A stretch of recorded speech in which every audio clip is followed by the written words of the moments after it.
Call to order the regular meeting of the Village of Cache Creek Council this June the 2nd, 2025. There being no delegations listed on the agenda, could I have a motion to adopt the minutes of the May 20th meeting as circulated? Wrong meeting. Committee of the whole. Oh, yeah, right. What? Committee of the whole meeting. 4 o'clock. Oh, the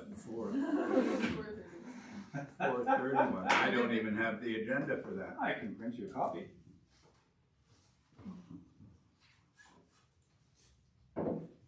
That'd be good. There's no delegations, I'll tell you that. Holy Lord, Dinah. Time flies. I must have thought it was 6 o'clock.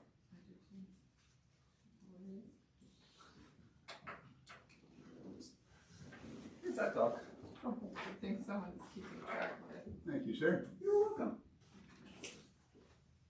I was a little confused when you said delegations. Okay, let's start over. Ignore whatever I said, as usual. Call to order this Committee of the Whole meeting, June the 2nd, 2024. There are 2, 4, 5 items for discussion on the agenda. The first being park washroom update. Did any council members want to discuss this?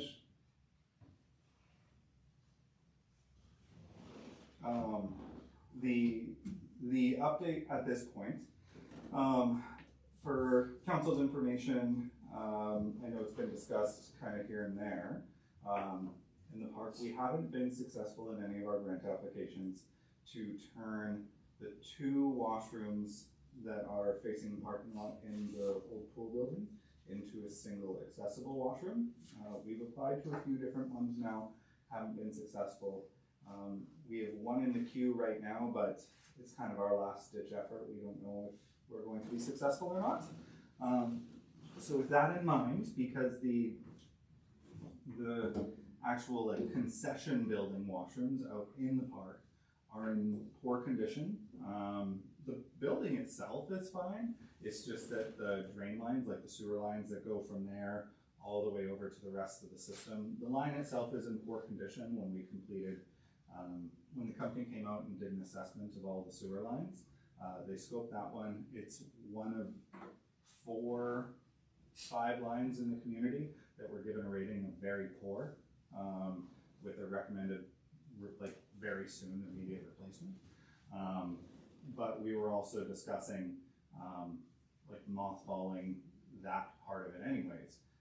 Basically, to do that work, it would be tens of thousands of dollars likely to get it up and running. Probably more if we were to look at a drainage system, like restoring the drainage.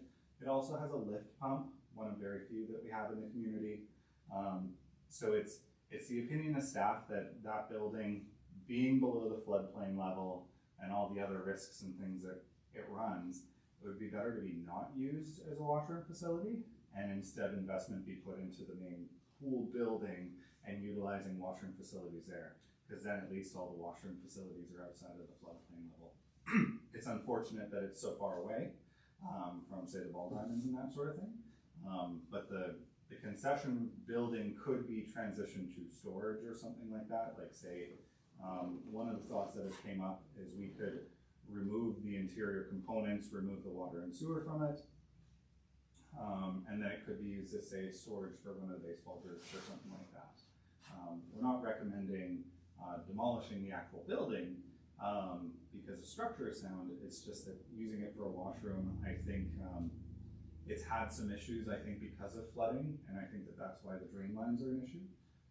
It was identified as one of the areas that was substantially contributing to inflow and infiltration during flooding. So when the water table comes up there, it permeates and gets into that water system, or into the wastewater system there, and then that's one of the access routes for it to get into the system, and one of many factors that overwhelms the wastewater system during a high water event. So on the drainage side, it's not in good shape without a substantial investment. And also it being in floodplain, is it the right decision to invest in? So that's just some of the conversations that myself and Public Works have been having. We would recommend the 2 washrooms that are near the actual entrance, maybe installing them with proper locking systems like has been discussed previously. If we find that we're unsuccessful with the grant, which I assume that we'll be finding out pretty soon. But then long-term part of the discussion, I guess there's discussion to be had for the whole pool facility, but the actual pool building isn't in horrible shape, but it needs new washrooms. So that's one of the things that could be discussed in the future as well. Just kind of that whole building, it would be the recommendation of staff to move everything to that building because it's above the floodplain level. It's a lot at once, I'm sorry. What does everybody think about that? When you referred to the washrooms, that's the ones on the outside that the public has access to. Correct. The ones that, like right now, we have them open during staff hours. So Public Works goes there, opens them, has them open during the workday, cleans them at the end of the day and locks them back up. Because the few times that we have left them open for longer periods of time, they've been vandalized and that sort of thing. It's hard to say if it's overnight or over the weekend or what, but yeah. Councillor Ranta? So right now you're saying, like what I'm hearing is that the concession washrooms aren't functional and can't be opened for the summer. Yes. Okay.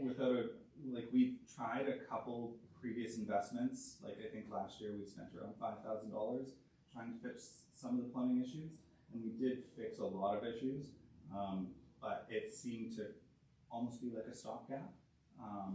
It's to the point that it's looking like a full drainage replacement would be necessary, just because we think that, because there's a storage tank, and we think the storage tank may be allowing water to get into it. There's a lot of things that come into play because it's in floodplain, and so the water is getting into that somehow, infiltrating the system and causing the rest of our system headaches.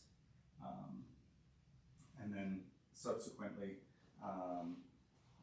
even though we did a bunch of work last year, it seemed to work, but when it was, when the system was under kind of medium to high volume, it couldn't keep up. So we think that there's some sort of a restriction somewhere in it that causes issues. Cause say like when it's busy for a weekend, if there was a baseball tournament or a graffiti weekend, that sort of thing, without fail, any sort of a high use event, they were starting to not flush properly. They weren't getting rid of everything fast enough. So Yeah, well, that makes sense not to maybe pour a bunch of money into it if we know that someday they will, like, probably inevitably go back to a bad state because of the flood thing. So is there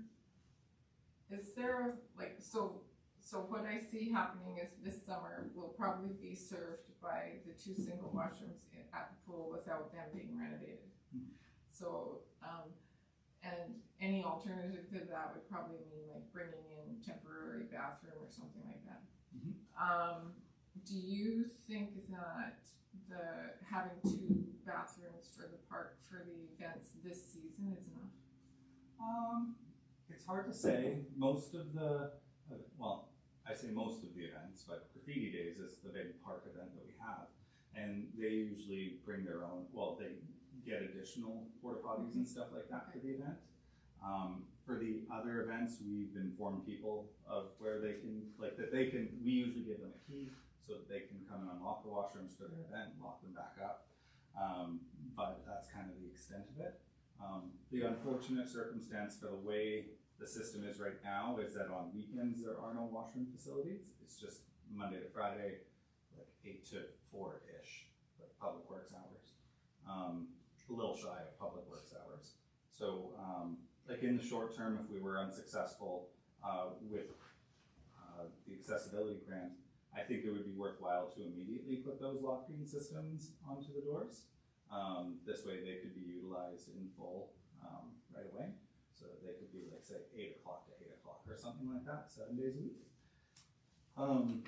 But aside from that, the next step up would likely be something that we've discussed as kind of drawing a line, and if we, like, the next step would probably be in conjunction with whatever the next step for the pool facility is, because we would have to figure out how to delineate the pool and the washroom building, or the pool building and the pool itself, so that it's safe for people to enter the space.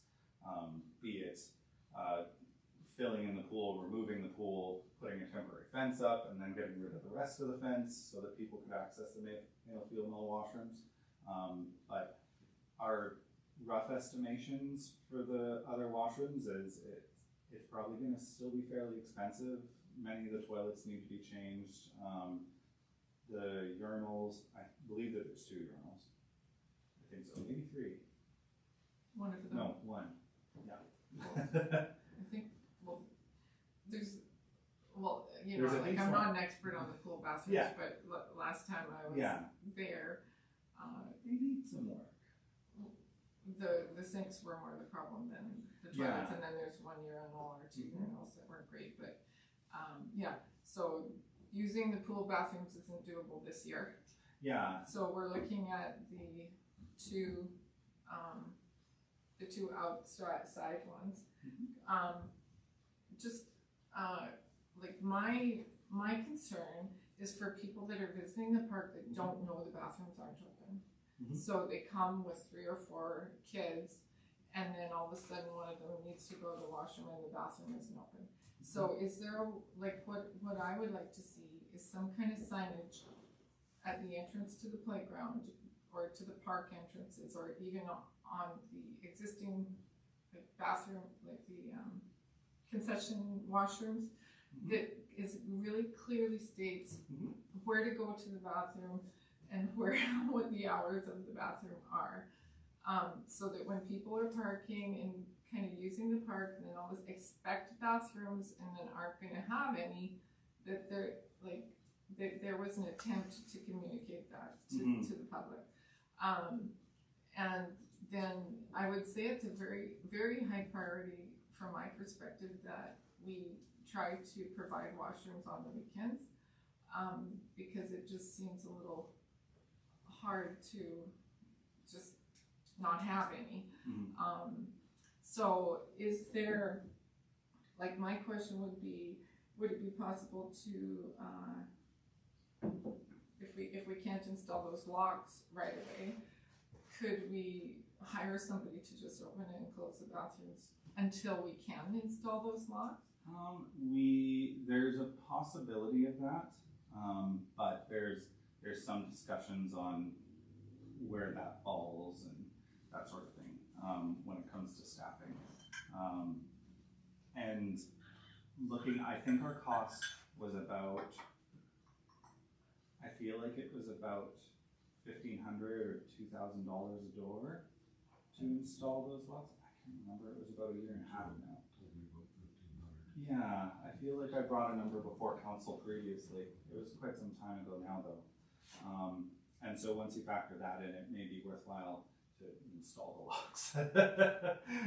Just considering. My question would be, if we do install these locks, can we reuse them on the next? If we do get the grant? If we did get the grant, no, because they require completely different doors. So my understanding, and I'm by no means an expert in this, but my understanding with the accessible washroom doors, they're a different style of door, and they use a different type of door controller that's far more expensive, in order to be able to do like a certain height push button, and then you have the push button on the inside, because they also have auto closers and that sort of thing, like electronic openers. Totally different style.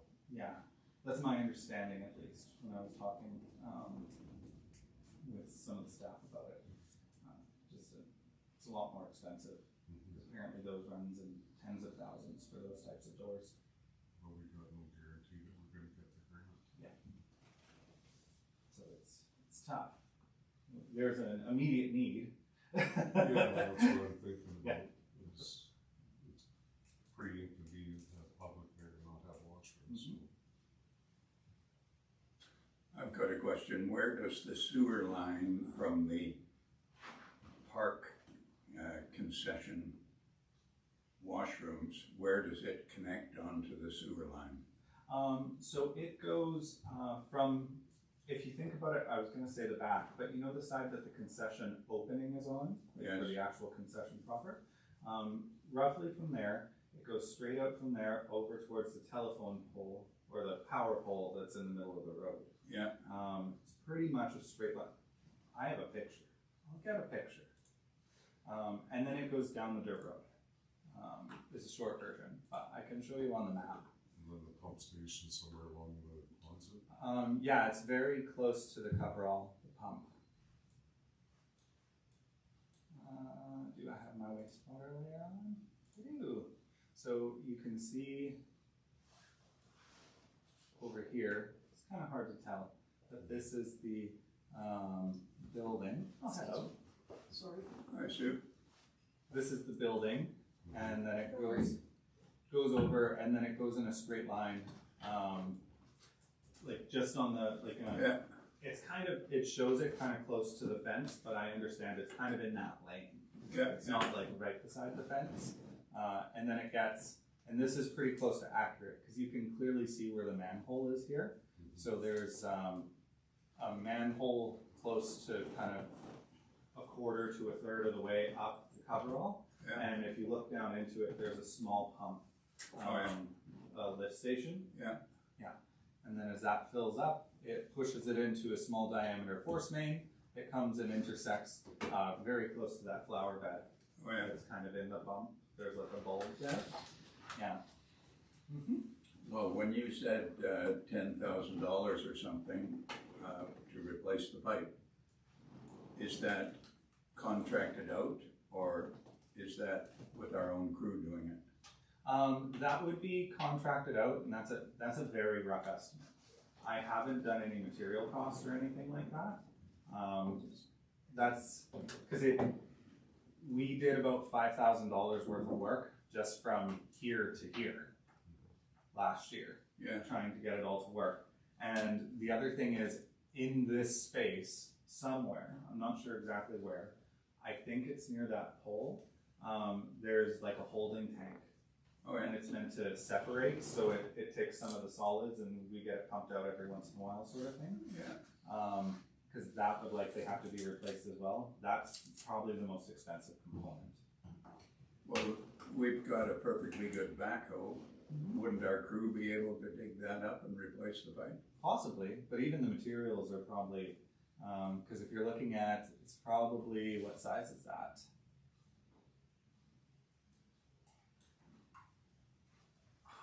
Doesn't seem right. So it doesn't seem as, that's only 2-inch. If that is what it is, that's not good. That's also part of an issue. A 2-inch drain line that goes the whole length. So I hope that that's incorrect, but Yeah. that could be part of the issue because you need 4-inch ABS drain on a 2% grade for however long this is. And I'm not sure what the going price is. I don't know the condition of here to here of this little force main. I know that the pump itself has been in there. Well, nobody in our team had ever heard of it until Shane and I found it 2 years ago. Oh, yeah. Nobody knew it was even there. So it's working fine. Well, it's been here at least 15 years and unserviced. It's a great pump. It's done what we asked of it. But yeah, like that's just a rough estimate. Could our team do it? Yeah, it's all under gravel, so they could certainly do it. But I would estimate, I wouldn't be shocked if just material cost was getting up that high. Oh, yeah. Just because of how much, like, I'm not sure that length, but Well, I'm a little bit reluctant to support closing down those washrooms, regardless that they're in the floodplain. I think if we replace the pipe with perfectly good pipe that is not subject to having infiltration in it, that would go a long way towards solving the problem. And we would then have washrooms in two places in the park rather than one place. And I know I've used that washroom in the past myself, and I find it quite convenient when you're playing ball or otherwise. Mhm. And I think we should try everything we can to maintain it. That's my opinion.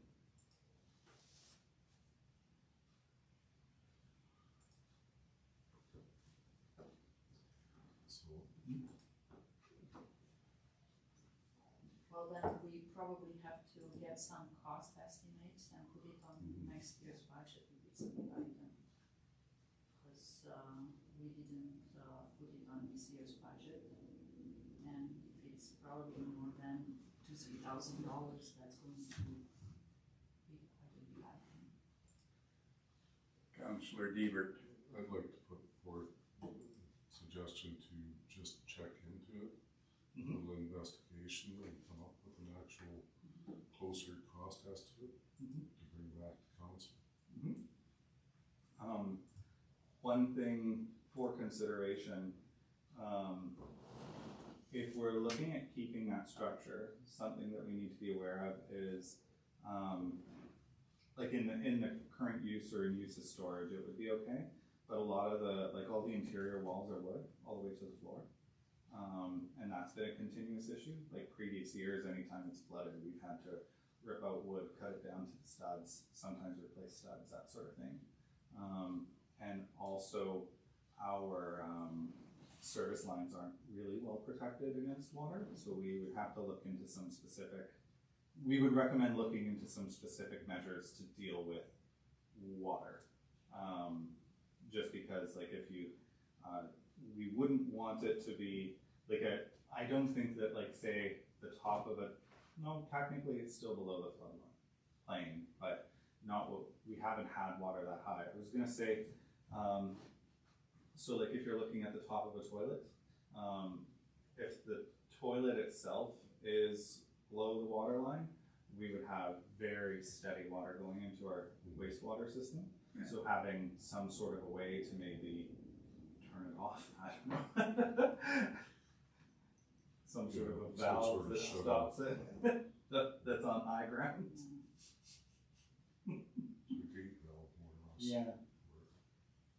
In the dry area, so that if it starts to, Well, water starts getting into it, you close that so that nothing can get through. yeah, if we've got a flood situation in the park, I don't think it's unreasonable to put a sign that the washrooms are closed. Well, yeah, Close it all off. The park itself gets closed when the water comes up. yeah, but it's not even so much that, like if the toilet itself, even if nobody's using it, is. I understand. Yeah. Yeah. Water will Yeah, be so flowing check, into it. check out, so, I think it's only happened ever once that the water was that high, maybe not even I don't once. think it has. Councillor Peters. 2020, they were kayaking across the park, so it might have been then. As to the back part of it, where it's, wood frame, could that be, if it doesn't need to be heated, could that not just be stripped down? It's concrete on the outside, isn't it? Couldn't it be stripped down concrete if it was used for storage? Oh yeah, if it's used for storage, Yeah. but if we're continuing use, the other thing is electrical is quite low in it, so that's been a concern as well. Cause the only time that the concession has been used in the past 10 years is for Easter egg hunt. And Cash Oh, yeah, Communication you guys Society used used it. it once. In Canada Day. Yeah. Was it used at Canada Day? Used to be. Used to be, yeah.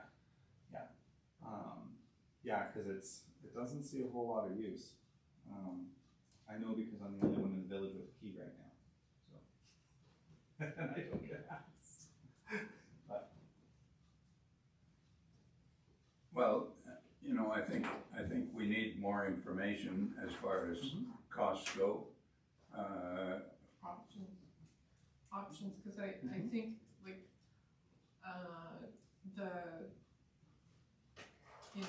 having the pool building sitting there, and I know we're gonna probably be talking about the pool building in the future soon.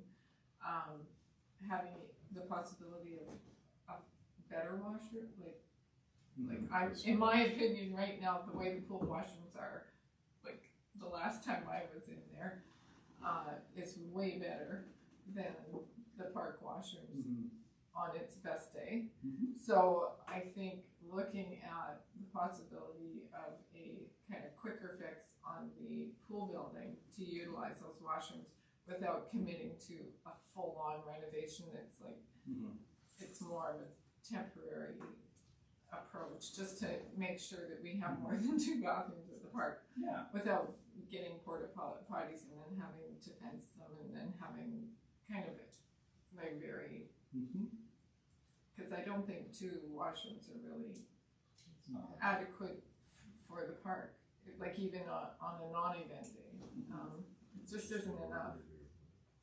You know, and I don't think we want to downgrade the park to not having, like, I think we should try our best to keep what we kind of have right now and not downgrade it to having washrooms like only on one, like half a mile on one side there, if we can, without spending a lot of money, but yeah, I think this needs to be a topic for like the future and kind of figure out what we want to do and see what the costs look like. But, yeah, in the meantime, What can we do in the meantime? yeah, in the meantime, just as a stopgap, I think if a mother drove up in her car, like I was often there with my kids alone, and the bathrooms aren't open, I will definitely not be staying very long, and I want to know ahead of time, yeah, Mhm. so, yeah, that's just my 2 bits on that one. Okay, so the staff will pursue options surrounding maintaining the washrooms at the concession.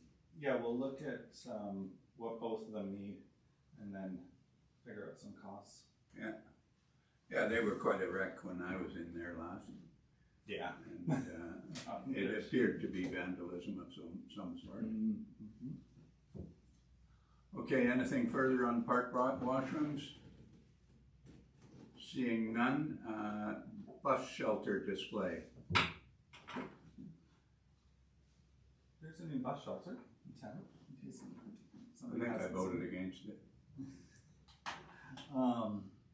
So specifically, staff asked for this to be discussed, because there's a double-sided display on it. There's 2 schools of thought. One of them is, what's council's vision for those displays longer term? I'm hoping to start that conversation. But also short term, there is an idea for the space, just for the next few months.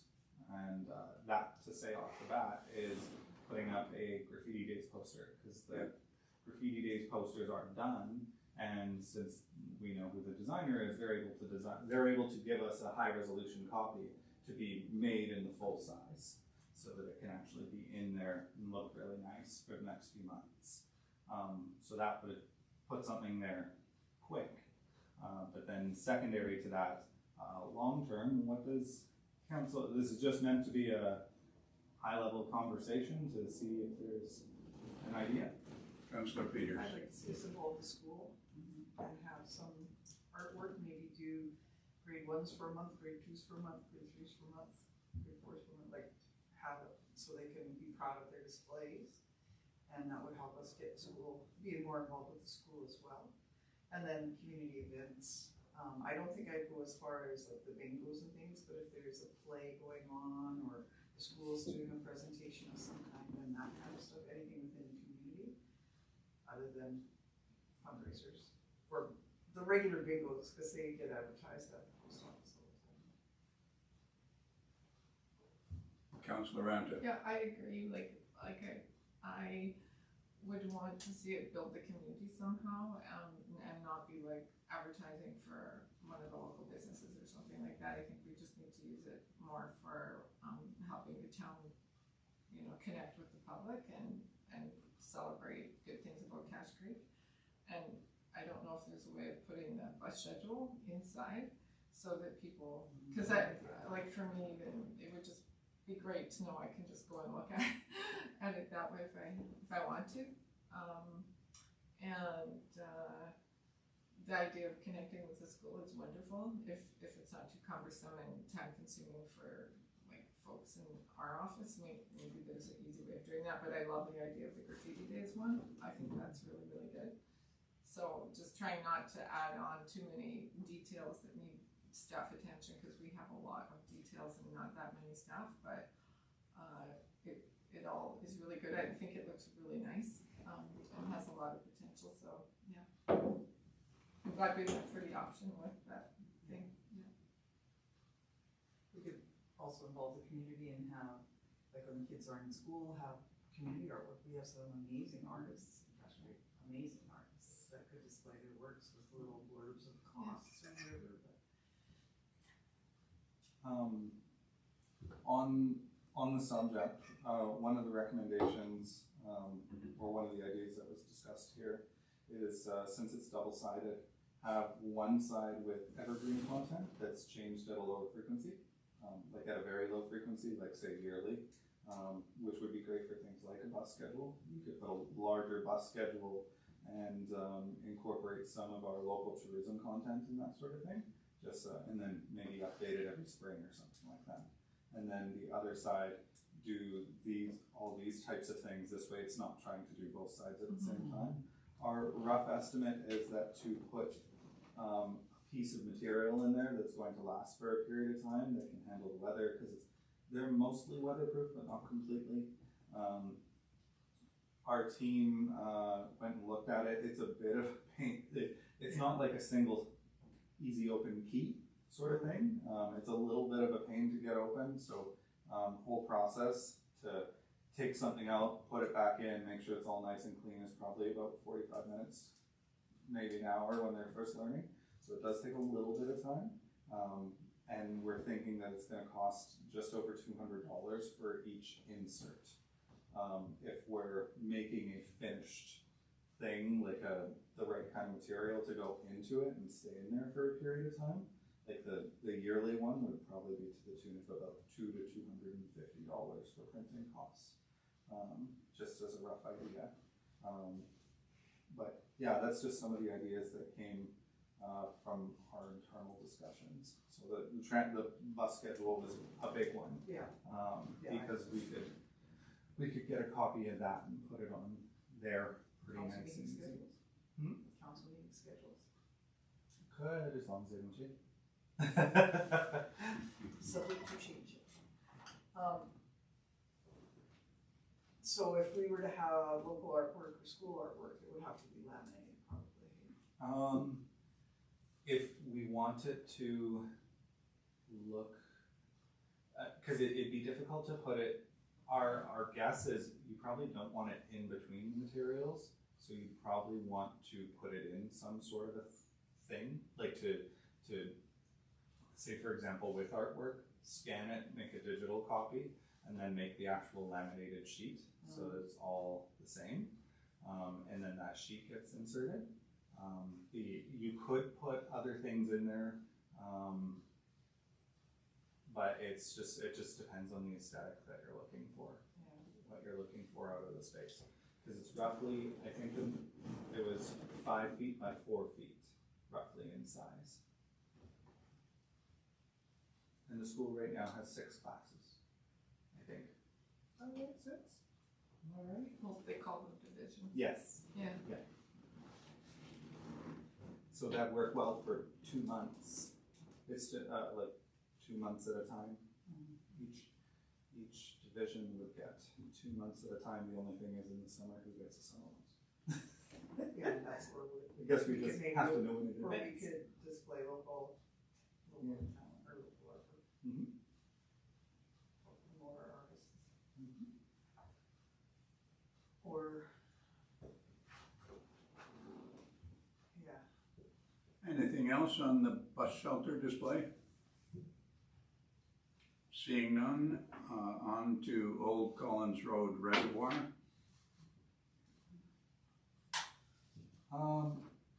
That one was put on there because we've been seeing a lot of vandalism for the old TV Society building. Not vandalism in terms of like, physical damage, except for the graffiti specifically. It's currently marked up pretty heavily. Previous efforts to paint have seen it just done again, because it's rarely is it looked at, it's out of the way, all that sort of stuff. Some ideas have came forward about maybe encouraging graffiti on the space or doing some sort of a program to that effect, or does it make sense maybe if we change the color to something that blends in with the hill? I don't know. Just wanted council's direction because it's a very visible thing from the community, especially in its current bright blue with a bunch of graffiti on it. So just looking for a little bit of direction on what council would like to see there or not see. I kind of like the graffiti idea, but if the people that tag stuff don't want to be known. So I'm not sure that we would get the people that are actually tagging them being the ones that would come and draw on it, but it might be an option just to see what happens. Because they did it in Kamloops on their garbage cans. In the city of Kamloops, they had a coordinator that did it, and he got graffiti artists, and they actually decorated their garbage cans downtown because they were being tagged so often. And they were quite good, some of them. Yeah, I've seen some of them. I didn't realize. It makes sense now that you say that. Yeah. But it The didn't city click. hired a coordinator, but for it, did it as a project.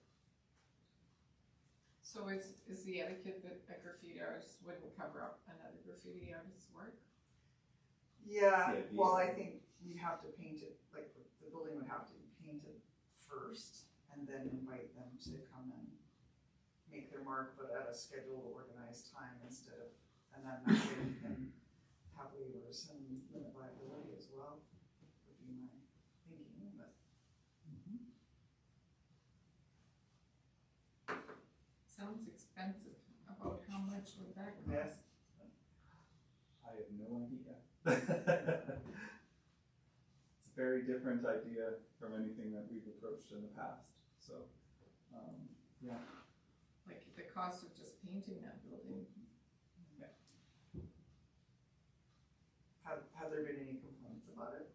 Oh, okay. About how it looks and that they don't like it? Mhm. Like, are they neighborhood people from? Residents of Collins Road and some other people come. There hasn't been formal, written complaints, but we've had 2 or 3 people come in from the Collins Road area that say, I see it every day, Don't like so on and so forth. And then there's been the odd other comment of people asking what's happening up there. Yeah, so it's generating attention, for sure. And there's no, like, this is kind of a little outside the actual, like, talking about the outside of the building, but right now the TV Society, do they use it? No, right now it's completely within the purview of the village. Okay, and do we use it? No. Okay, so it's just a vacant, empty building? Yeah. I wonder do you think it would increase the, like, security of the building if somebody was using it?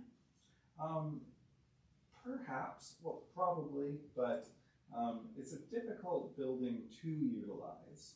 There was a community group that looked at utilizing it in the past, Right. but it didn't work out for them just because access is incredibly It's difficult. very steep. Yeah. And lice. Yeah, and trying to stop mice from being able to go into it and out of it and that sort of thing. So it has some challenges. Previously, somebody previous in my position was looking at it for secure storage. And, well, I don't think that that's a horrible idea. It's, then we have difficulty accessing it as well. And it would take, we would have to do quite a few renovations to be able to use it for that. Okay. Yeah, because it would be a full internal demolition, basically. Because it's an old water tower, or old reservoir, right? So. Okay, good. Well, maybe we should cost out the idea. I would be in favor of improvement if it's not too expensive.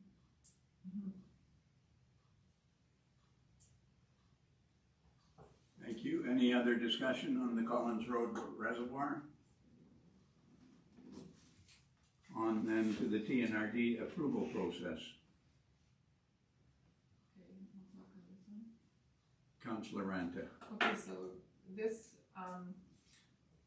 is about the, TNRD, solid waste management plan and solid waste management plan amendment process. So, the reason I brought it up is because, we experienced, difficulties due to the solid waste management plan amendment process as a community, as a council.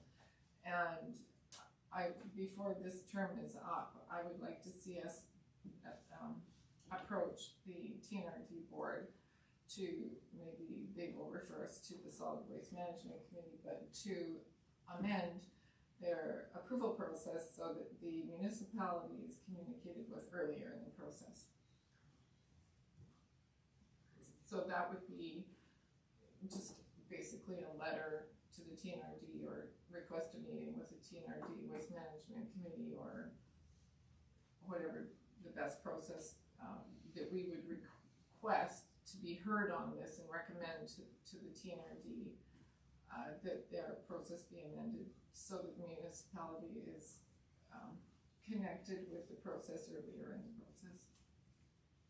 That's basically why this item is on the agenda. So we can't really do anything about it here today at this meeting, but we could maybe gather some information on the best way to approach a TNRD on the, like if it's through the committee or if it's through a regular board meeting or if it's a special meeting with staff or something, to try to launch this and make that change before, Yeah, soon. certainly, in my opinion, we should have been notified long before it got to the point that it did get to, before we rejected it.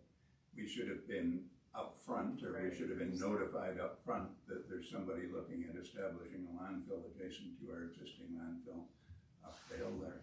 And we weren't. And my understanding is that Metro Vancouver process has the municipality that would be affected notified towards the beginning of the process rather than in the middle of the process, the way that TNRD is presently.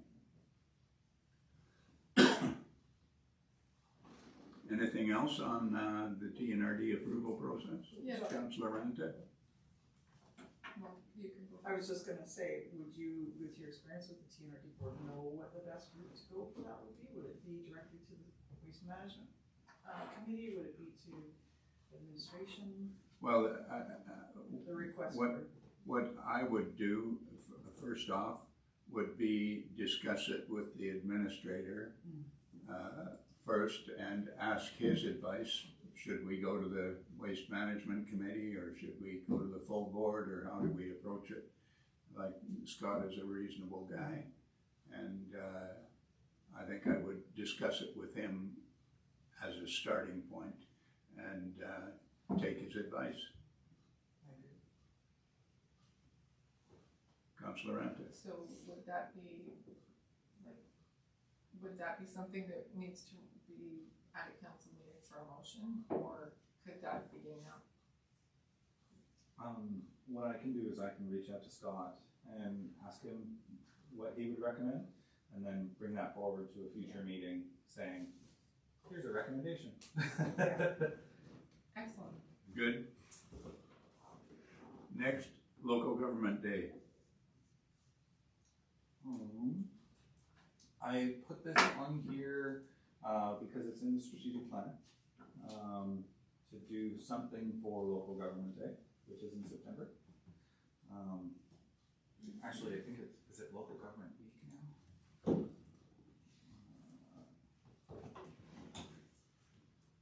It may have changed.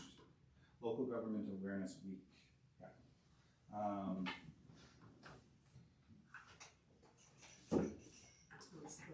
Which is a couple weeks ago, but we were talking in May. oh, May 17th or 11th to 17th. to that, there was some discussion about doing stuff in September of different calendar years. That's what's specifically in the strategic plan. And while I was looking through it for annual report stuff, I saw that and thought, oh, this should be on the agenda. Councillor Peters. I know in 2023, we had made arrangements with the school to come, and then we had to cancel it because we had our EOC in council chambers, so we weren't able to do it. But we could do that maybe in October with the grade 6 and 7s, or 5, 6, and 7s, and have them come, and we could do a mock council meeting, and they could have an agenda for them, and they could do a mock council meeting. We've done that in the Yeah, past. so they see how the system works and how important it is to be involved. Is But I that the, wouldn't do it September. Yeah, it's There's pretty too quick. much going on, and school's just starting, so maybe October or November, or in the spring, not flood season? but not flood season, and that's where I think we planned it for local government week and then flooded, so. Yeah, local government is on the curriculum for grade 5. Grade 5. But I think the idea of doing that cohort, like the intermediate cohort, area, would be great, and like maybe letting the school determine what works best for them, because I think we can be pretty flexible with it. Yeah, so hopefully, Depending kind on of, their it would level. be a teacher-based decision probably, so if the teacher sees that as being valuable to their planning and stuff, it would be really good. Anything else under local government day? Week, month, year, term? Term.